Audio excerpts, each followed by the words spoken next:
All right, you're looking at the first video review of Summer City, 1977. Kind of surprised at that. There are a couple of full movie uploads out there. One of them is completely commercial free. That's the one to check out. There are trailers of it, and there are some clips from the movie, but this is the first one that I know of that is going to be a full review of the film, at least on video. This one is directed by Christopher Fraser, who didn't really do much else. Written and produced by Philip Avalon, who's also co-stars in the film. This is an Australian film, so it's very heavy on the Australian, just everything. Centered on four, I want to say, college-age young men who are going on a kind of a beach trip without any plans, just driving through, looking for places to crash, little bars, little dance places to go to, the beach, things like that, to kind of send off their buddy who is getting married in a week. And so the four guys are John Jarratt, that's who plays Sandy. He's a fairly well-known Australian actor, and he, and Sandy in the movie is the one who is getting married in a week, and he's much more mature thinking than the other three guys. He, probably because of his wedding coming up, and he's very young, his wedding coming up very soon, he shows a lot of anxiety and nervousness and tension, and he takes it out on his friends a little bit, especially the guy who plays Boo, his friend, and kind of calling them out for being immature and not. He's very aware of consequences for actions, and he's very future thinking. He has conversations about that with a couple of the guys. You don't see him laugh, but just a little bit. And so he really is really kind of separate from the other three. He almost leaves at the very beginning because he doesn't really like it, the idea. But he ends up staying, and he doesn't go to the dance, and he just sits outside outside a little tent or something, outside of the dance hall. The other guy is Philip Avalon, who is let me get to Steve Bisley first, who plays Boo. So John Jarratt is, I guess, John Jarratt and Steve Bisley are kind of the two. If you had to pick the two main characters, it'd be those two. And Steve Bisley playing Boo is the polar opposite of Sandy. I mean, this guy is just loose and wild and out there, and doesn't care about hurting anyone's feelings, and is really just selfish, just kind of lives in the moment, only cares about his natural desires, doesn't care about future type thinking, and he hurts others but doesn't really care about it, and he's not contrite about his actions. He's kind of a jerk, but he's perfect in the role. And then, so those are really the two main guys. That's a huge contrast. I would say the third guy in the ranking would be Philip Avalon, the writer and producer in this. So Philip Avalon plays Robbie, and he's kind of on the same lines as Boo. He's kind of he has no interest in being married and that kind of thing, but he's a little cooler. He's not as doesn't seem as wild as Boo. And then the fourth one is Mel Gibson playing Scallop, and yes, this is Mel Gibson's first film or any kind of appearance in a TV or anything like that. And he is more of he's probably the fourth in the ranking. He's in it a lot, but there's not a lot of focus on him.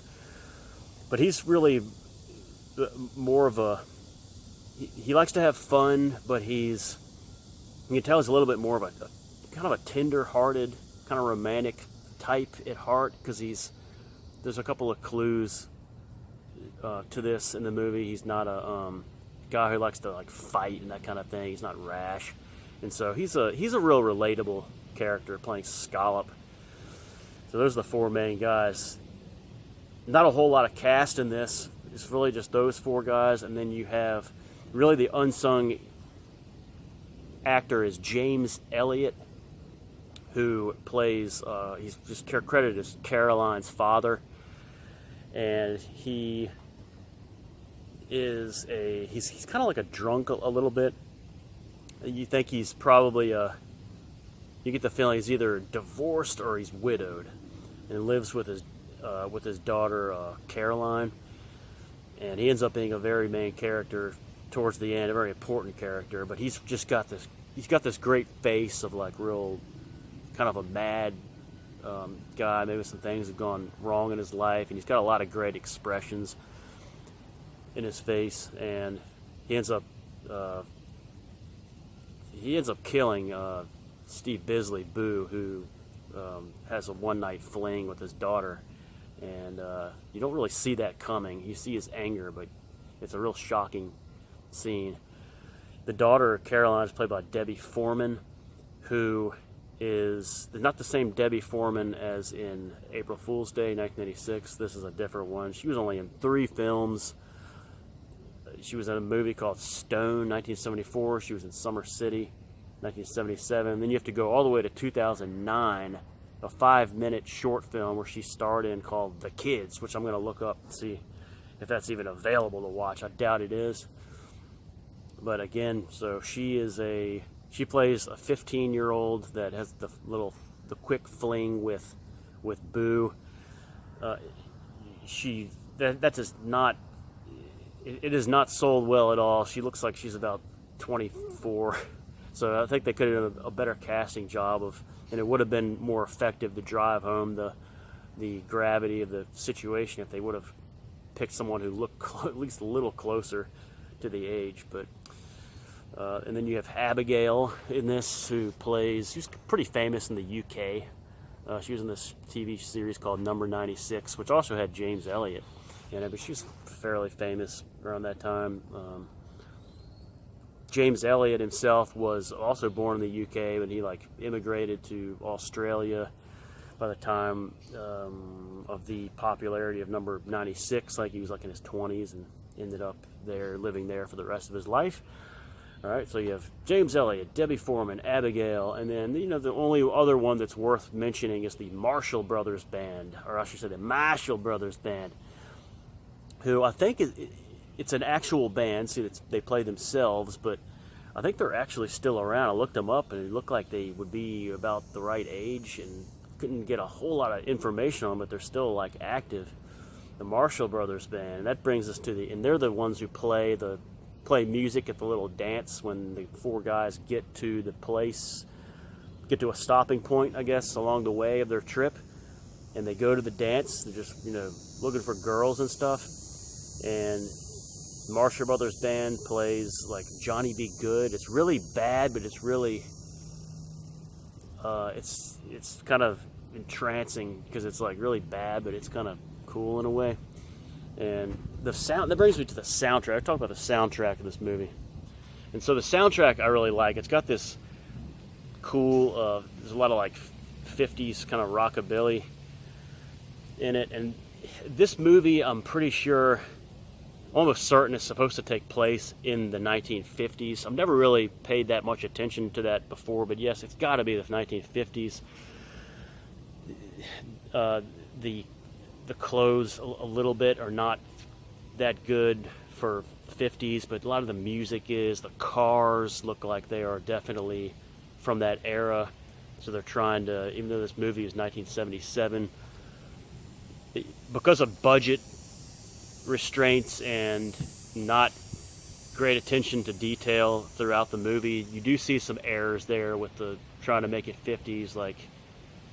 There's an ashtray in Caroline's father is using that's looks clearly more like a late 60s kind of glass green kind of thing. There's other things there, but they're definitely trying to make it set in the 50s. So the music, it's got kind of that 50s stuff. It's also got this like kind of blue mountain music. It's kind of towards the beginning, this like kind of bluegrass instrumental stuff. There's a song that sounds like a kind of a Canned Heat type of music, going up the country. And there's also there's a good scary original score music that when needed they use it, and it's really effective. So I really like the music in this film. The dialogue is a lot of times inaudible, kind of muffled, because of the Aussie accents and because of some of the bad Aussie like cover bands playing 50s and early 60s songs, like Shout by the Isley Brothers is just like bad cover of it playing at one scene. It's really weird, kind of Buddy Holly type music, but I kind of like it. So the cars again are definitely 50s. And it's really cool because they're not good cars. You can tell they're like kind of beat cars. You have there's even a scene where they get a flat tire or something. But there's the cool terrain. I really like the terrain along the way. Grassy, a lot of tall grass in this movie. Even the woods at the end. There's a nice little wood scene where Boo is escaping through the woods, and it's really like it's got this music going on, and it looks really. It's not like condensed woods, but it's just enough that you can see grass around it and stuff, and it's just really cool. And you have these like rustic barns on the way. This is like some country settings in Australia. There's animals, like you see cows, you see trains, you see a little bit of stock footage with some other animals. You have a quick shot of Steve Bisley's character Boo, like rolling in the kind of laying down in the field with a young cow, kind of petting it and stuff. That's a nice little touch. It's near some barbed wire. I think it's an excellent touch. The clotheslines outside of Caroline's house, she's hanging up clothes. That's a cool little thing. And then the dance hall is just like cheap little dance hall where the Marshall Brothers band plays, and they're sweeping it up after it's over. It's just like there's a little fight outside. There's a lot of this is not a surfing movie, but they have some good surfing scenes and good just ocean views, like really nice looking waves of this. I don't know where this is filmed. It's some Australian beach. Really, even with the grainy quality, it's really well shot with the nice, sun-drenched like ocean and the waves and stuff. And I'm not a fan of surfing-based films, and that's why that, for example, The North Shore, 1987, California Dreaming, 1979. I've had them on my summer list, and I just keep pushing aside because those movies are mostly like really surfing based, like competition, kind of sports, almost sports movies, which I don't really like. But this really has just enough surfing scenes, and it's really used more of just kind of filler and a little bit of character development, especially with Mel Gibson, who espouses a little of his love of surfing and being a lifestyle and the way of life and that kind of. But it's as far as it goes. And you have John Jarrett, the more mature one, saying, "Where's the future in it?" So you get that little dialogue, and it's a nice beach scene, but they don't do anything cheap with like bikinis or anything. That's another 50s thing. They're really, the few people who are on the beach are, women anyway, are clothed kind of more than you see these days. But American Graffiti comes to mind a little bit because American Graffiti was made in the 70s. It was set in the 50s. It has some of the music of the 50s, but it's got like just a lot of that same common 50s music. And this one is I like better because it's a little American Graffiti with the coming of age thing, but with zero pretentiousness. So it doesn't have any of that kind of fake capitalizing off the 50s throwback stuff, which I really like. That's really good. It's got it's got the car, it's got some of the music, but it's like these weird cover bands you never heard of. And the little beer bottles they have is cool too. They're drinking these little like kind of brown small bottles. They look like Mickey's, which is an Australian beer, I think. They look like little Mickey's bottles, so that's really cool too. So this movie is not one that like I loved when I first. It didn't immediately grab me the first time I watched it, but it grew on me, and now it's like every year it's an annual film. I like it that much. Don't know if you would, but you've got a good the relational stuff between the four guys, and it just turns really dark at the end with John Jarrett's character beating up Boo because he finds out he had a one-night stand with his fiance like just recently. He just goes nuts and like breaks his nose, I think, and then he grabs a gun, and you're like, what's he gonna do? Like, runs off, and like he's waiting, and he's like, is he gonna shoot Boo? Is he gonna shoot himself? Is he gonna do both? And then Caroline's father just happens to intervene and pull up in a car.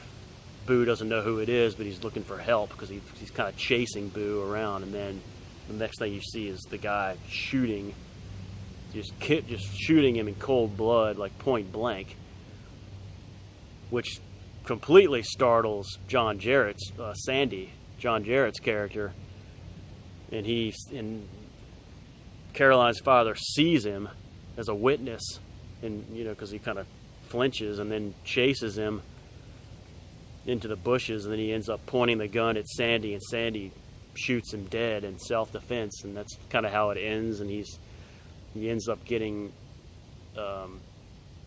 being declared not guilty because it was self-defense. And he sort of reunites with his girlfriend. You see him at the train station, and you can tell he's really hurt by what she did with his friend. But you just think maybe there's going to be a reuniting here and like forgiveness. But it's like I like the ending in that way. It's a little bit open-ended. It's not like this great happy ending or anything, but it's not too somber. But it's pretty original, I guess. But Summer City, there is a sequel to this, Summer City 2. I forget the subtitle, Summer City 2, and I just realized this, 1988. Now, if this film was, and I think it's Philip Avalon directing it, but he's not in it.